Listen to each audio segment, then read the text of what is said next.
BJP के आरोपों पर कांग्रेस भी सामने आई। मल्लिकार्जुन खड़गे ने कहा कि आज से 50 साल पहले देश में घोषित इमरजेंसी लगाई गई थी, मगर अब बीजेपी सरकार हम पर अघोषित आपातकाल थोप रही है। तब देश के हालात के चलते आपातकाल लगा था और अब बीजेपी अपनी मर्जी से संविधान बदल रही है।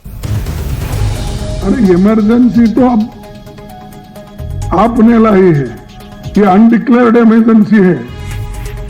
वो इमरजेंसी तो चले गई, जो संविधान में बदलाव भी हो गया। और जब संविधान में बदलाव हो गया, जिसके लिए हम भी, इंदिरा गांधी जी ने खुद उस अमेंडमेंट को मोरारजी का साथ दिया और वो बदल गया।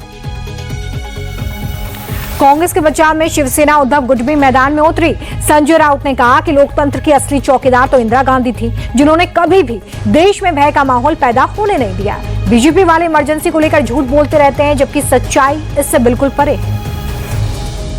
किसी भी लोकतंत्र में आपातकाल को एक संवैधानिक मान्यता है, तो आप उसे संवैधानिक हत्या दिन या लोकशाही विरोधी दिन नहीं मान सकते। इंदिरा गांधी उस वक्त भी हेराफेरी करके, दहशत और भय निर्माण करके पैसों के बल से चुनाव जीत सकती थी, लेकिन इंदिरा जी ने वो नहीं किया, क्योंकि वो इंदिरा जी लोकतंत्र की रखवालदार थी, चौकीदार थी। असली आज क्या हो रहा है, आज की स्थिति से तुलना करो 2014 के बाद इस देश में 11 साल हो गए, अघोषित आपातकाल है, अघोषित आपातकाल।